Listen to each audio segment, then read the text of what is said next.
ഈ ഞായറാഴ്ചയിലെ കുർബാനകളിൽ നമ്മൾ പങ്കെടുക്കുമ്പോൾ എനിക്ക് ആദ്യമൊന്നും അതിനെക്കുറിച്ചൊരു വ്യക്തത ഉണ്ടായില്ലായിരുന്നു. എന്തിനാണ് ഈ പങ്കെടുക്കണമെന്നും എന്തിനാണ് പ്രാർത്ഥിക്കണമെന്നും. പിന്നെയാണ് നമ്മൾ ഈ ലോകത്തിൻ്റെ ജീവിതത്തിൽ ആസ്വദിക്കുമ്പോൾ നമ്മുടെ ശരീരത്തിൽ ഒരുപാട് കാര്യങ്ങളിൽ നമ്മൾ ആശ്രയം വയ്ക്കും. അതായത് ശരീരത്തിൻ്റെ ആഗ്രഹങ്ങൾക്കനുസരിച്ച് ജീവിക്കാതെ മനസ്സിനെ നിയന്ത്രിക്കാനായിട്ട്, ശരീരത്തിനെ മനസ്സുകൊണ്ട് നിയന്ത്രിക്കാനാണ് നമ്മൾ പ്രാർത്ഥിക്കണത് എന്നുള്ള കാര്യമാണ് എനിക്ക് മനസ്സിലായിട്ടുള്ളത്. നമ്മൾ പ്രലോഭനങ്ങളിൽ പെടാതിരിക്കാനായിട്ട് പ്രാർത്ഥിക്കാനാണ് ഈശോ നമ്മളെ ആദ്യം പഠിപ്പിക്കുന്നത്.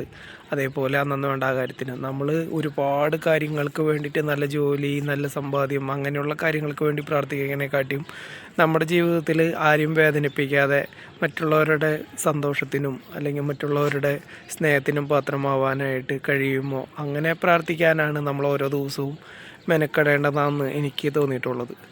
ആരും വഞ്ചിക്കാണ്ട് ജീവിക്കാനും, ആരും കുറ്റം പറയാണ്ട് ജീവിക്കാനും,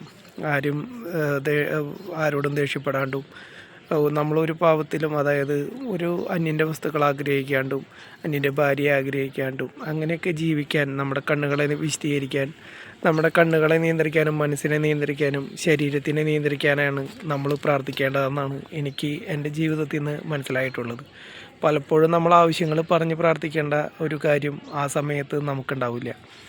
അപ്പോൾ എൻ്റെ ജീവിതത്തിൽ നിന്നാണ് എനിക്ക് ഈ വീഡിയോ കാണുന്ന എല്ലാവരും എന്നെക്കാട്ടി ഒരുപാട് അറിവും വിവരവും വിദ്യാഭ്യാസമൊക്കെ ഉള്ളവരാണ്. പക്ഷേ എൻ്റെ ജീവിതത്തിൽ നമ്മൾ അനുഭവിച്ചിട്ടുള്ള സത്യങ്ങളാണ് ഞാൻ പറയണത്. അപ്പോൾ എല്ലാവർക്കും നല്ലൊരു ദിവസം ആശംസിക്കുന്നു. Okay, bye bye. അടുത്ത വീഡിയോയിൽ കാണാം.